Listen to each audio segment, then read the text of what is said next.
ترین سورت ہے۔ قرآن مجید کی کوئی سورت ہو، کوئی آیت ہو، اس کے نازل ہونے کا کوئی نہ کوئی سبب ہوتا ہے، کوئی نہ کوئی وجہ ہوتی ہے، سبب بنتا ہے۔ کہتے ہیں نا کہ حادثہ بے سبب نہیں ہوتا۔ تو اتنی حسین صورت کب اتری، کیوں اتری، اور اس کی ضرورت کیوں پیش آئی؟ سورہ الکوثر، جس کا الفاظ تھوڑے ہیں، مختصر ہیں، لیکن مختصر ہونے کے باوجود سورت تو مختصر ہے لیکن معانی کا سمندر ہے۔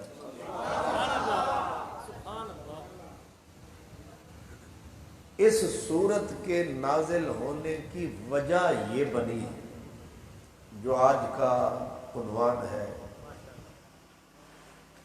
میرے اور آپ کے نبی کو اللہ تعالیٰ نے بیٹے بھی دیے اور بیٹیاں بھی دی، لیکن اس کی حکمتیں وہ خود جانتا ہے۔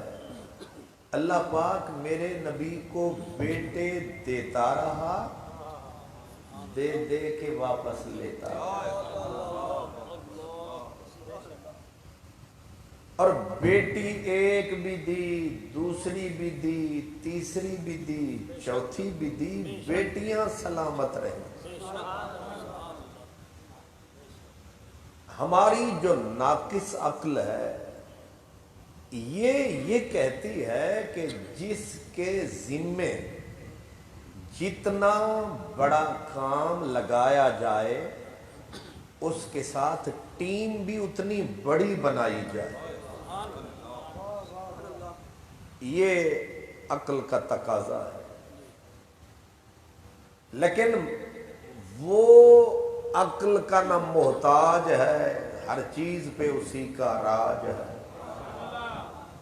اس سے کون پوچھے کہ جب مخلوق تھی تھوڑی، بندے تھوڑے، کہتے نبی ڈوڑے چوڑے، ایک ایک وقت میں 70 نبی، اس تحصیل کا نبی، اس ضلع کا نبی، اتنے سارے نبی، چاچا نبی، تایا نبی، آپ نبی، باپ نبی،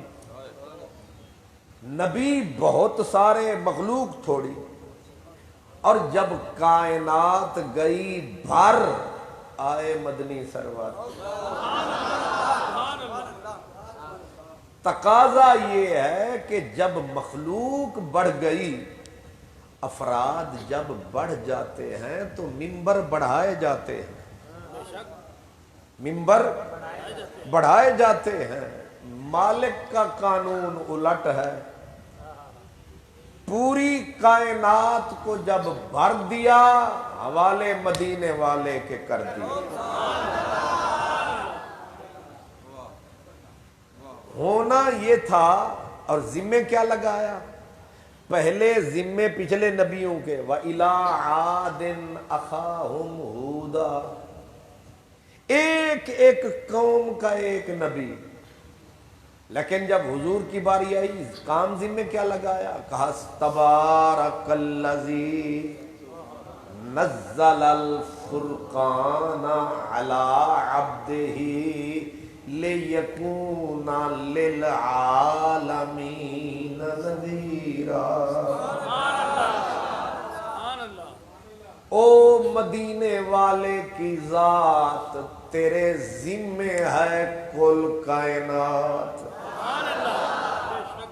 عجیب ہے بات، بڑی اوکھی ہے پنڈی بٹیاں دی رات۔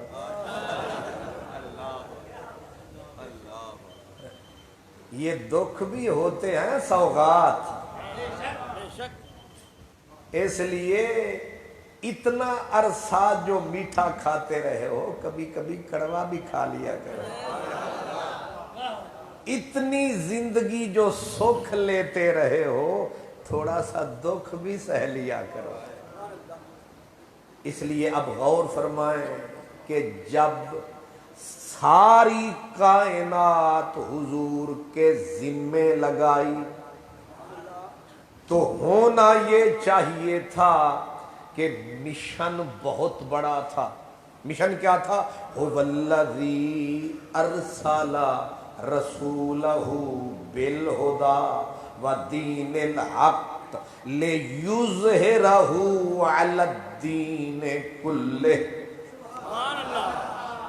مشن یہ تھا کہ تو نے مکے سے علم لہرانا ہے اور میری آواز کو کائنات کے چپے چپے تک پہنچانا ہے، اور اس پردیسی مسکین غریب دین کو تو نے پوری کائنات کے اوپر غلبہ دینا ہے۔ یا اللہ، اب جو نقطہ عرض کر رہا تھا، یا اللہ پچھلے نبی ڈیوٹی تھوڑی، مشن محدود، لیکن یعقوب نبی، یوسف نبی، خلیل نبی، اسحاق نبی، لوط نبی، ایک ہی گھر میں اتنے سارے نبی، ایک ایک نبی کے کئی کئی بیٹے، حالانکہ مشن چھوٹا، جس کے ذمے سارا جہان لگایا۔ تقاضا یہ تھا کہ بیٹوں کی قطار ہوتی، ایک مضبوط دیوار ہوتی، میرے حضور مکے میں کھڑے ہوتے، بیٹے دائیں ہوتے بائیں ہوتے، بیٹے نکمے بھی ہوں اللہ نہ کرے تب بھی آسرا ہوتا ہے کہ میرے بازو سلامت ہیں، میری ریڑھ کی ہڈی قائم ہے، میرے بچے ہیں، لیکن واہ رب سچا، واہ رب سچا، تیری شان عجب ہے، تو کائنات کا رب ہے، ہمیں تو سمجھ نہیں آتا یہ سبب ہے۔ حضور کو بیٹوں کی قطار چاہیے تھی، لیکن ہوا کیا، رب نے بیٹے دیے، پھر ہونا یہ چاہیے تھا یا دیتا ہی نہ، لیکن دیتا بھی رہا، دے دے کے لیتا بھی رہا۔ اب دکھ تو پہلو میں درد تو تھا، ایک ایسا مرحلہ آیا کہ میرے نبی نے اپنے ایک بیٹے کا جنازہ اٹھایا، پلکیں بھیگی ہوئیں، آنکھ سے آنسو کی نہر جاری، سرکار روتے روتے اپنے بیٹے کا جنازہ لے کے چل رہے تھے، اور مکے کے ظالم کافروں نے، میں کہا کرتا ہوں اللہ کرے دشمن اگر ہو لیکن دشمن نیچ نہ ہو، دشمن ہو لیکن کمینہ نہ ہو۔ مکے والے دشمن بھی تھے، نیچ بھی تھے، کمینے تھے، تنگ ان کے سینے تھے، کسی کے بیٹے کے جنازے کو تک کے کبھی کوئی تالیاں نہیں بجاتا۔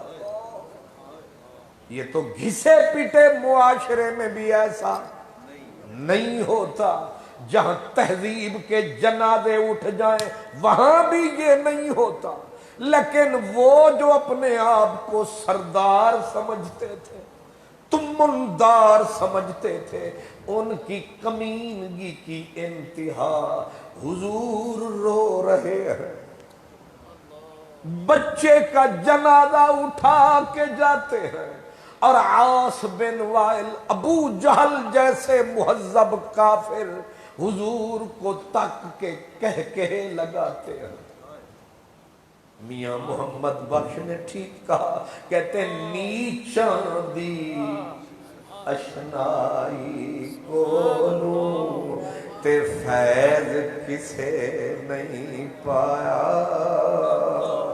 کہ کرتے انگور چڑھایا ہر گچھا زخمایا۔ تو لاکھ پڑھتا رہے پیار کے منتر ساجد، جن کی فطرت میں ہو ڈسنا وہ ڈسا کرتے ہیں۔ بچھو بن گئے رشتہ دار، بچھو بن گئے، ڈسنے لگے نازک بدن کو مدنی سجان کو، اور کیا کہنے لگے؟ اب پہلے تو ہنسے، کہا لگایا، ایک کافر نے دوسرے کو کہا، اس نے کہا مبارک ہو، مبارک ہو محمد صلی اللہ علیہ وسلم۔ اب یہ چند سالوں کا مہمان، اس کا نام ختم، اس کا پیغام ختم، اس کا اسلام ختم۔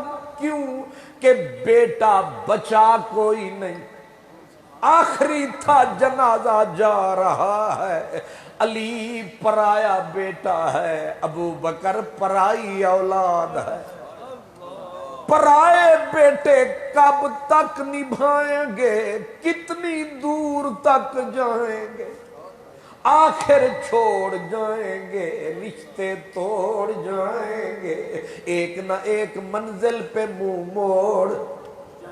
بھئی پرائے بیٹے، اپنا تو اس کا رہا کوئی نہیں، کیونکہ اولاد ہوتی ہے تو دنیا آباد ہوتی ہے۔ اب اولاد ختم نہیں ہے، بیٹا اس کا کوئی، بیٹیوں کا کیا ہے؟ بیٹیاں اپنے گھر چلی جائیں گی، معاذ اللہ کہنے لگے محمد اب تر ہو گیا۔ کیا لفظ کہے؟ محمد صلی اللہ علیہ وسلم اب تر ہو گیا۔ اب تر جس کے بعد بیٹا نہ رہے، بچہ نہ رہے، اس کو اب تر کہتے ہیں۔ مکے والوں نے کہا محمد اب تر ہو گیا، کہانی ختم ہو گئی، نشانی ختم ہو گئی، اب محمد اب تر ہو گیا۔ بس حضور کے کانوں میں آواز جو آئی، دل پہلے زخمی تھا، دل پہلے زخمی تھا، اور زخم کے اوپر نمک پاشی، حضور کی آہ نکلی، واہ خدایا تیری حکمت تو جانے، لیکن دشمن باتیں بنا رہے ہیں، انگلیاں اٹھا رہے ہیں، اب میرا مذاق اڑا رہے ہیں، کہتے ہیں میرا بیٹا کوئی نہیں، بیٹے نہ ہوں، پیغام ختم، نام ختم، پیغام ختم، اسلام ختم، میرے بچے تو نے لیے، میں شکوہ نہیں کرتا، جو تیری قضا ہے اس میں میری رضا، کیونکہ شکوہ ہے کفر اہل محبت کے واسطے، ہر دم جفائے یار پہ شکرانہ چاہیے، ہر دم جفائے یار پہ شکرانہ چاہیے، تو دے تب بھی شکریہ، تو نہ دے تب بھی شکریہ، تو سب کچھ لے تب بھی شکریہ، تو کچھ بھی نہ دے تب بھی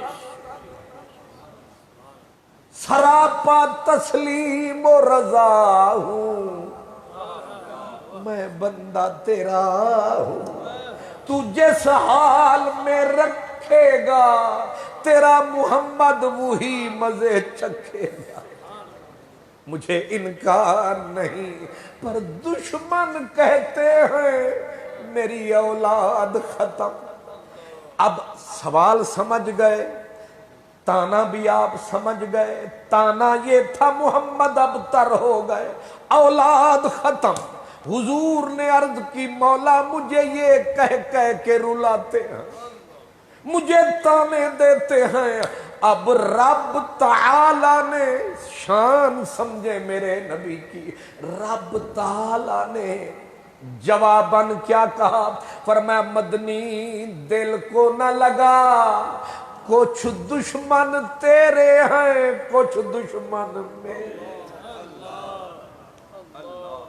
کچھ دشمن تیرے ہیں کچھ دشمن میرے ہیں. میرے دشمن مجھ پہ تہمت لگاتے ہیں, فرشتوں کو میری اولاد بتاتے ہیں, عیسیٰ کو میری اولاد بتاتے ہیں.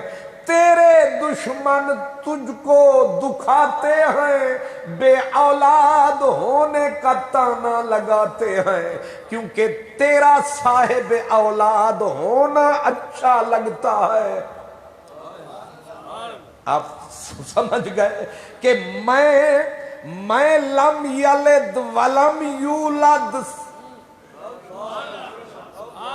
اچھا لگتا ہوں, تو صاحب اولاد اچھا لگتا ہے, لیکن میرے دشمن مجھ کو صاحب اولاد کہہ کر تہمت لگا رہے ہیں, تجھے بے اولاد کہہ کر ستا رہے ہیں. رونے سے بدلتے نہیں حالات کسی کے, آ تو میری ذات کا بن